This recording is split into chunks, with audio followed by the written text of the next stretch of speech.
तो वाणी कह रही है भाई ऐसे सतगुरु को ढूंढ, सतगुरु ऐसा ढूंढिए जो भ्रम मिटावे, देव आत्मज्ञान और इस जीव के बंध छुड़ावे, इस जीव को आजाद कर दे, इस जीव को बंधनों से मुक्त कर। ऐसा महापुरुष की तलाश कर, ऐसा गुरु मिलता है तो तन मन धन समर्पण कर दे उस महापुरुष को, और उसे हटकर कर्मकांडी या पाखंडी, भेदवादी, पंथावादी ऐसे गुरुओं के पास अपना समय और जीवन को बर्बाद करने की कोई आवश्यकता नहीं।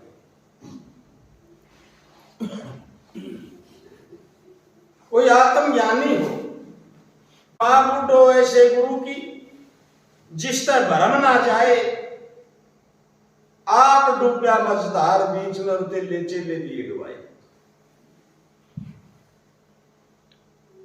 बाबा नानक का प्रमाण है।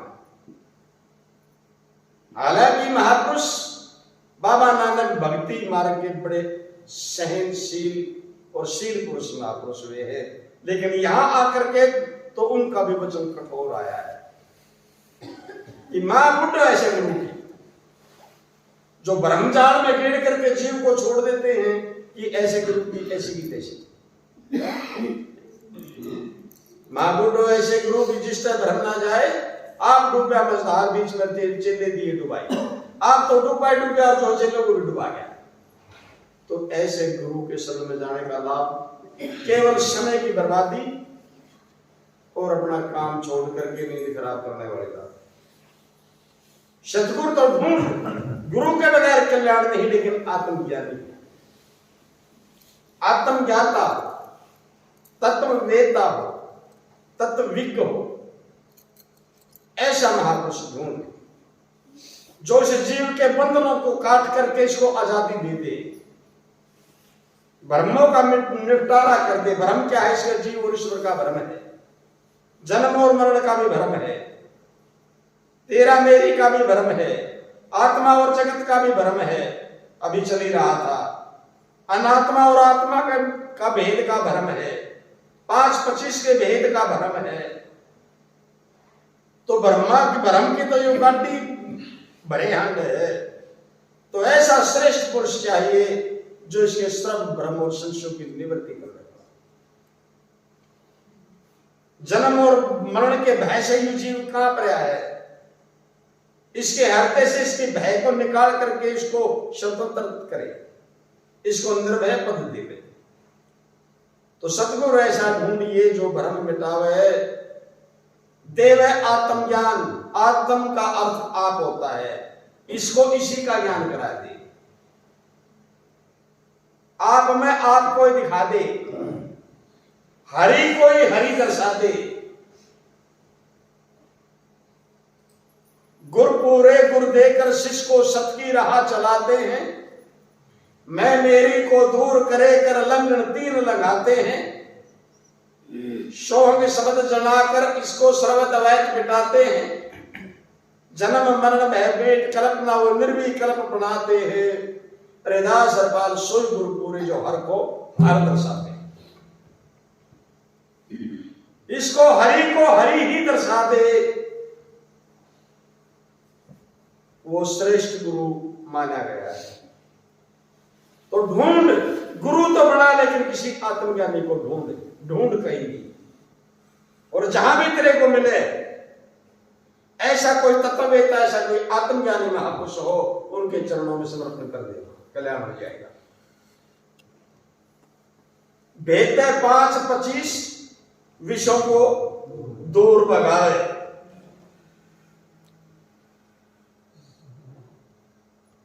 10 वस्तु हैं, 5 तत्व के अंश हैं ये, 15 इनके स्वभाव है तत्वों के। ये पूरा विमोचन करके इसको दर्शाए। 5 विषय शब्द सप्रस रूप रस गंध, जिनके जंजाल में फंस करके ये अपने जीवन को बर्बाद कर रहा है, और इन इन विषयों में आनंद मान करके ये वास्तविकता से दूर है, विषयों के आनंद के अंदर है, ये जीव मगन है, मस्त है, लेकिन विषयों में आनंद है ही नहीं। आनंद रूप जिसके सत्ता से विषयों के अंदर यह आनंद महसूस करता है, वो आनंद स्वरूप तो तेरे अंदर ही विराजमान है, लेकिन ये बाहर के पदार्थों में आनंद ढूंढता रहता है।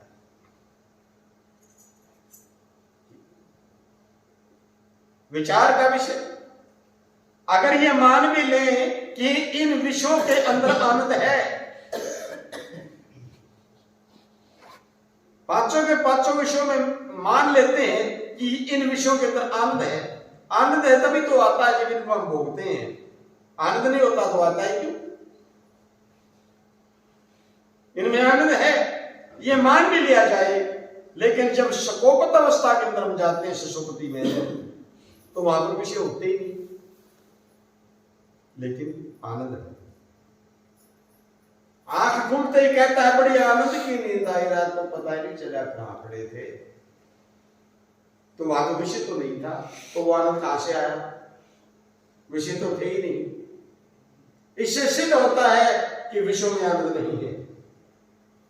आनंद स्वरूप तो तेरे अंदर विराजमान है, लेकिन कोई आत्मज्ञानी ही उसको दर्शा सकता है। भेद 5-25 विषयों से विषयों को दूर भगावे और इस तृष्णा रूपी नागण का मूंड फोड़ दे, जो या दिन रात सतावे। शौपन में भी इस जीव की डाक उठी रहे, या तृष्णा नागण इसका पीछा ही नहीं छोड़ती, ये चाहिए, वो चाहिए, फलाना चाहिए, दिखड़ा चाहिए, ये लूंगा, वो लूंगा, फलाना काम लूं, दिखड़ा, यानी तृष्णा के वशीभूत हो करके, या ये मान के चलो कि तृष्णा रूपी रस्सी से बंधा हुआ ये सारा संसार, और बाजीगर के बंदर के समान नाचने लग रहा है, बंदर के समान नाच रहा है यो जीव। इसके गले के अंदर ये तृष्णा रूपी ऐसी डोर गल गई और ये बंदर की तरह फुदक रहा है, नाच रहा है, नाचता करता है। डाक उठती है, शौकन में भी इसको चैन नहीं, जागृत में इसको चैन नहीं, उठता ही जुड़ जाता है, खा के पड़ जाता है, और फिर सुपने में भी डाक उठी रहती है, सवेरे उठते फिर जो भागा दौड़ में लग जाता है, तो बंद बाजीगर का बंदर बन गया। अरे ये तृष्णा की डोर इसके गले में कट रही है। तो इस नागण का, इस तृष्णा रूपी नागण का कोई मूंड फोड़ने वाला महापुरुष हो, जो इसको मूंड में फोड़ दे। लेकिन विचार का विषय, इस तृष्णा रूपी नागण का मूंड फूटेगा कैसे, किस हथियार के साथ फोड़ा जाता है?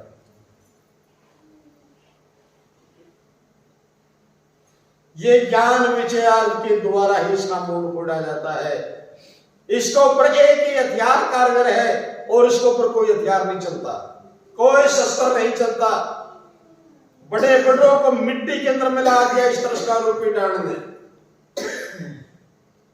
ये तृष्णा शिष्य को गुरु का विरुद्ध बना, गुरु के भी विरुद्ध खड़ा कर देती है।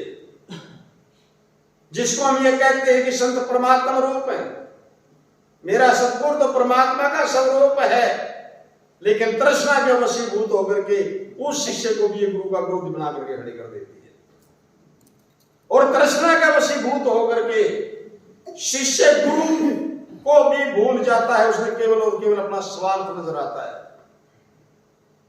और वह भूल उसको लास्ट में बहुत महंगी पड़ती है, कई गुना होकर के चुकाता है। चुकानी पड़ेगी, जरूर चुकानी पड़ती है। तो इसके ऊपर एक ही हथियार काम करता है, वो है केवल और केवल संतोष, शब्द। इसी हथियार के द्वारा ये नागण धराशायी होती है। संतोष, सबर संतोष के बगैर इसके ऊपर कोई भी हथियार कारगर सिद्ध नहीं होता, ये तृष्णा नहीं लगती। तो ऐसा महापुरुष चाहिए, इसमें संतोष लगता। चढ़ा इस जीव को कसौटी के ऊपर वो संतोष रूपी गुण इसके अंदर प्रकट करे, और फिर मारने की जरूरत नहीं, तृष्णा रूपी नागिन को आप ही मार देगा। मूंड फोड़ दे नागन का जो दिन रात सतावे, और 10 के लावे बंद 4 से इसको पार लगावे। 10 इंद्रियां जो इससे भोग मांगती हैं, ये नेत्र से सुंदर रूप मांगते हैं, ये रसना सुंदर स्वाद मांगती है, नासिका बढ़िया सुगंध मांगती है, और ये त्वचा सप्रस भोग मांगती है, ये कान सुंदर सुंदर आवाज मांगते हैं, ये बड़ी मीठी वाणी चाहते हैं।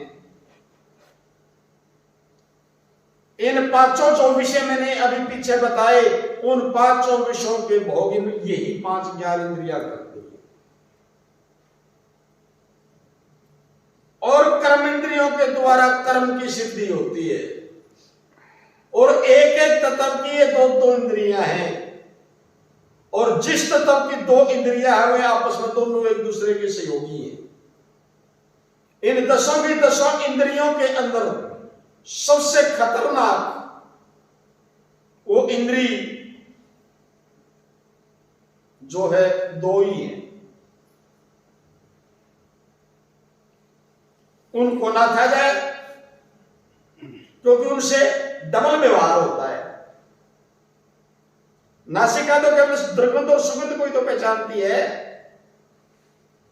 नेत्र तो केवल रूप को ही तो देखते हैं, कान है ये तो केवल शब्द को ही तो सुनते हैं। इस शरीर के अंदर सबसे घातक इंद्री 2 है जो डबल व्यवहार करती है। उनका नाचना ही आवश्यक है। एक तो या रसना, या खटरस मिटरस भी स्वाद भी लेती है, खटरस मिटरस भी लेती है, अरे या उल्टा सीधा बोल करके या सिर पे बुलवा दे, ये डबल व्यवहार है। और तीसरा स्वादिष्ठान, इससे भी डबल व्यवहार होता है, क्योंकि इससे पेशाब विसर्जन भी होता है, इससे उत्पत्ति भी होती है। घातक इंद्रिय है दोनों। तो इन 10 की 10 को जो संत नाथना जानता हो नाथ दे, 10 को बंद कर दे अधिष्ठान के अंदर। 10 के अलावा बंद, 4 से पार लंघावे, इसको बुद्धि की चली बाहर निकाले, इसको चित्त से भी बाहर काटे, इसको अहंकार से भी इसका पेंडा छुटाए, और इसको मन के चुंगल से भी निकाले।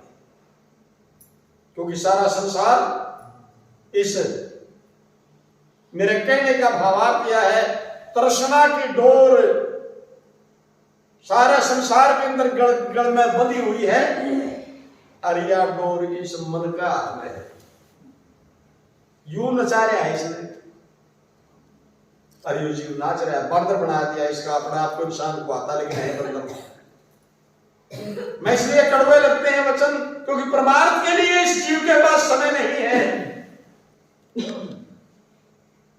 और जिस तरह के उसी बहुत इसका जो पशु बन रहा है वो, उसके लिए इसके पास समय है। ये परमार्थ का त्याग कर सकता है, लेकिन जगत भाव का त्याग नहीं कर सकता। इसलिए मैं कह रहा हूं कि जगत इनके बचावा क्यों बचावा है? अभिनंदन में तेरा प्रयास किया, अज्ञान नहीं जगा, ज्ञान इसका कारण नहीं है। जगत है ही नहीं, जगत केवल तुम्हारी प्रतीत में है, तुम्हारी प्रतीत में है।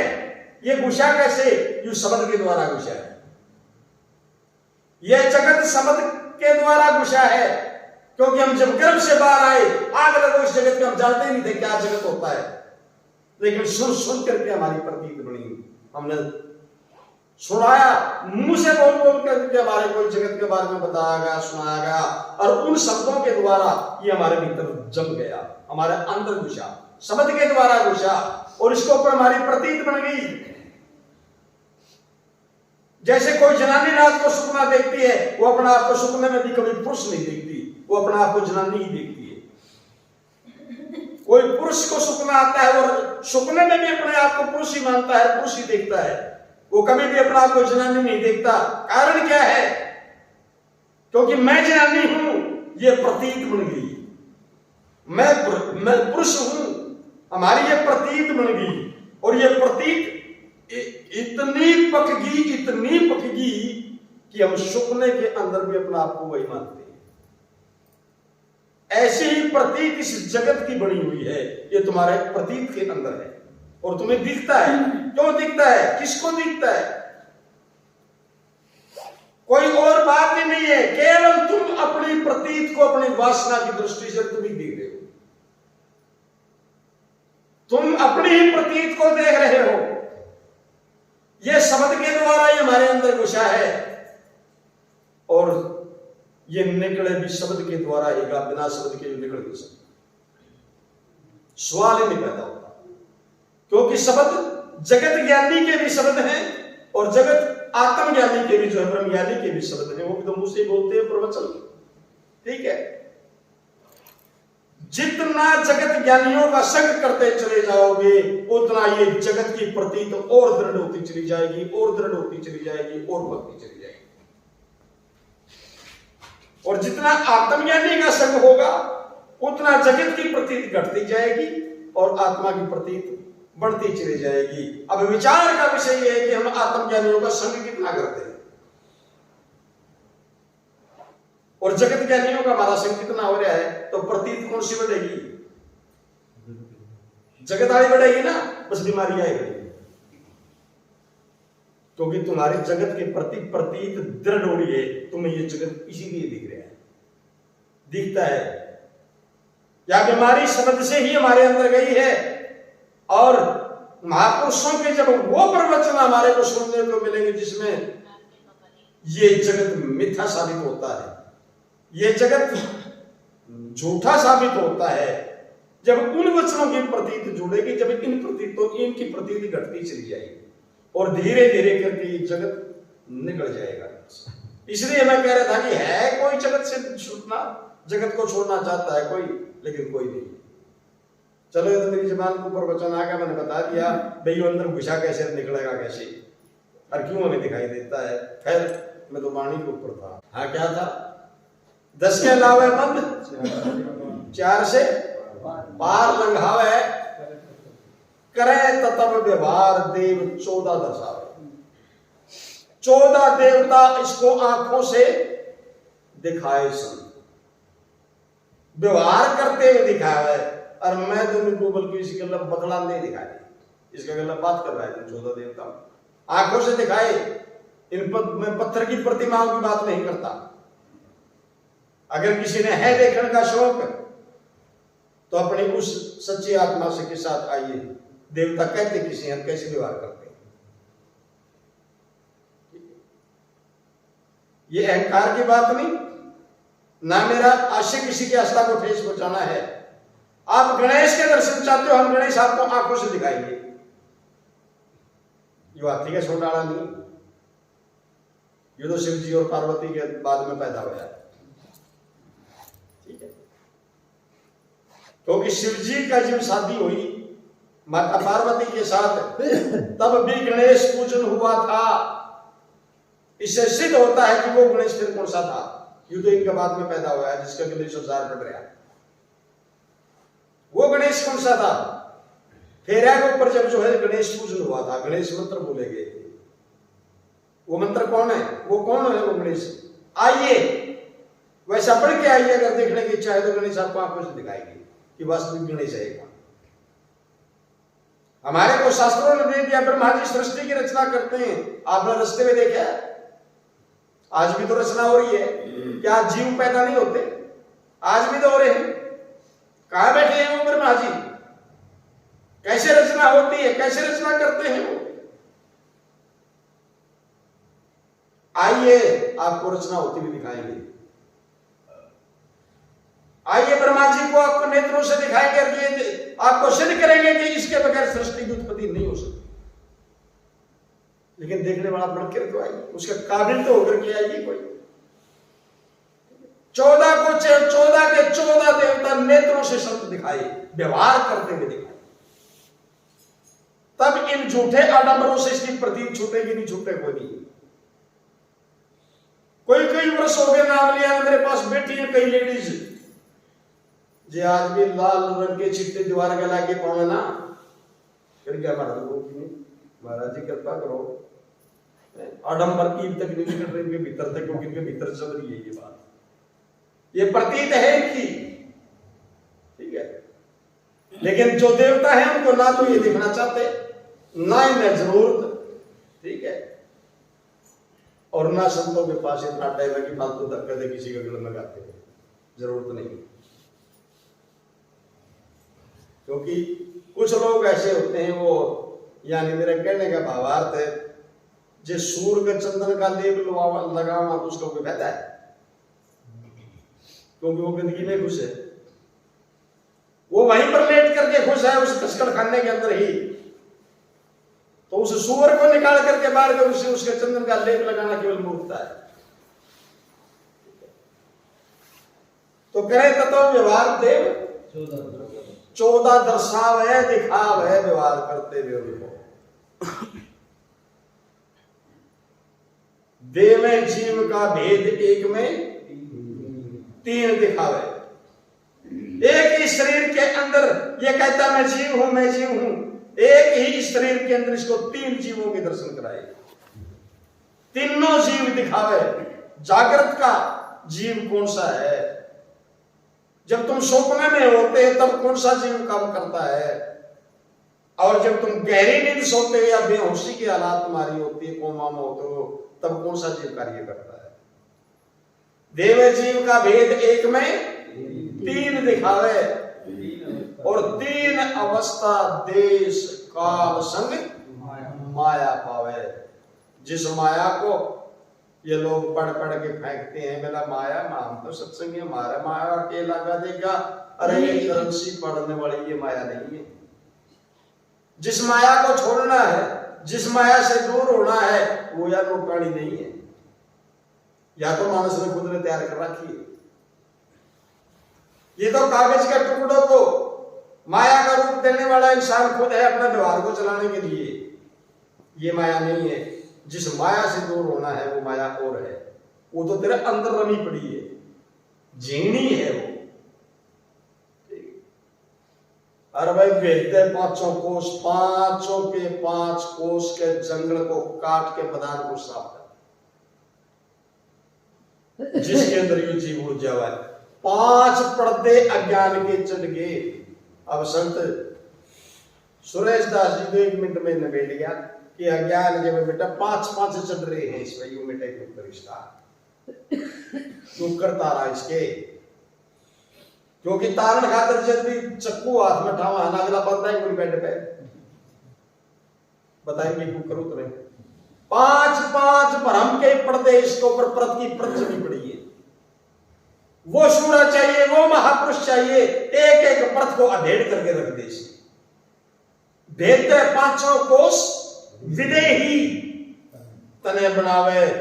जिस दिन देह से न्यारा तेरे को करने वाला कोई संत मिले, जैसे राजा जनक देह के अंदर रहते हुए विदेह था, देह से रहित था, इस शरीर के अंदर रहते हुए तेरे को शरीर से अलग कर दे, फिर तो तेरे कोई दुख नहीं, क्योंकि दुख तो सारे शरीर के लिए है ना। शरीर के साथ ही तो लेने देने हैं, शरीर के साथ ही तो भूख प्यास है, शरीर के साथ ही तो दुख सुख है। जब दे तेरे काटे अलग दे, इस दे तेरा पेंडा छुपा दे, तो फिर तो तेरे कोई दुख तकलीफ नहीं, फिर तो क्रांति है क्या फिर। विदेही तने बनावे और भाई काट कर्म की फांस बुतुरिया रूप जनावे। इस क्रम बंधन से इस जीव को छुटा करके और इसका वो वास्तविक स्वरूप इसके शब्द है तुरिया रूप जनावे। कहे गुरु से सिंहदास जन्म फिर तू बोड़, फिर दोबारा जन्म नहीं आएगा इस चंडाल सागर के अंदर, इस काली धार में दोबारा नहीं पनपेगा। अरदास कथे अरबाल गुरु आत्म राम मिलावे। ऐसा महापुरुष आत्म राम से इसको मिला के ऐसा करने वाला गुरु तो मिले तो भाई बड़ भाग बधाइयां, और ऐसा नहीं मिलता। कई लोग जो बदल पड़े हैं, ऐसा मिलते तो गुरु बदल गया तो हमारा तो नाश हो जाएगा। भाई बात सीधी सी है, जब मेरी दुकान में सौदा नहीं है ना, जिस सौदे की जरूरत है तो हमने दूसरी दुकान पर तो जाना ही पड़ेगा। क्यों दरवीर? हाँ जी, नाश हो जाएगा। बाजार में गए, एक दुकान पर चोर को नहीं, हमने जरूर चोरा की है, तो उस दूसरे दुकान पर बंदे बैठे रहा आगे, दूसरी दुकान पर तो लेने पड़ेंगे। ठीक है, तो कहने का मतलब ये है भाई, 10वीं करनी है तो 10वीं वाला मास्टर को रोजाना पड़ेगा, और MA करनी है तो भाई ME वाला तो जाना पड़ेगा। MA तो कराओगा, 5वीं वाला तो MA कराओगे। वो तो सही सारे मास्टर कमावे हैं, लेकिन MA की डिग्री तो MA वाला कराएगा, PhD की डिग्री तो जो PhD वाला कराएगा। वो दूसरी क्लास या पहली क्लास वाला आपको PhD नहीं करा सकता। यह बात सारे पर लागू है। तो जिसने कल्याण का अपनी जरूरत है तो भाई आत्मज्ञान को ढूंढो, और न्यू में भटकण में मजा आ रहा है तो फिर भटकते रहो। लेकिन ना तो ये दोबारा जीवन है, ना ये दोबारा समय है, कति नहीं, आगे केवल और केवल महा अंधकार है, केवल अंधेरा ही अंधेरा है। अब मानव चोड़ा मिला हुआ है, तुम प्रकाश में बैठे हो, और ईब भी तुम अपना फैसला ढंग से निर्णय नहीं कर सकते, तो फिर आगे तो भाई अंधकार ही अंधकार है। दत्तात्रेय महाराज ने, आज तो भगवान कहते हैं उसको, भगवान दत्तात्रेय ने 24 गुरु धारण करने पड़े, 24वें गुरु द्वारा जाकर के गंगा टूटा, वहां जाकर के ब्रह्म की निवृत्ति हुई। और आज उनकी दत्तात्रेय का पुराण है, उनके अंदर जब उनका आत्मज्ञान शुरू, तो फिर क्या बात है। अवधूत गीता पढ़ करके देखो, अवधूत गीता कहीं मिले तो पढ़ के देखो, जिसने 24 गुरु धारण करे, उस दत्तात्रेय भगवान के द्वारा लिखित है। वो ब्रह्म के पर्दे बराबर टूटते हैं। अगर वो ऐसा नहीं करते कि ना गुरु बदल दिया तो नाश हो जाएगा, तो आज भगवान की उपाधि नहीं है। तो इसलिए मैं हो चाहे कोई और हो, भाई श्रेष्ठ गुरु चुनो, सीधी सी बात है। बंद के रहने की जरूरत नहीं, जहां सहज कल्याण जो महापुरुष करा दे, ऐसे गुरु को अपना तन मन धन समर्पण करना चाहिए। ठीक है, नहीं तो थूक बिलोते बिलोते भटकते भटकते जीवन चला जाएगा, और फिर शिवाय अधिकार में आते कुछ भी नहीं है। जितना गहरा जल होगा उतनी बड़ी बिजली मिलेगी। ठीक है, और जिसके गुरु जितने अच्छे श्रेष्ठ होंगे, उतने श्रेष्ठ उसके शिष्य मिलेंगे। सीधी सी बात है। बहुत सदगुरुदेव भगवान।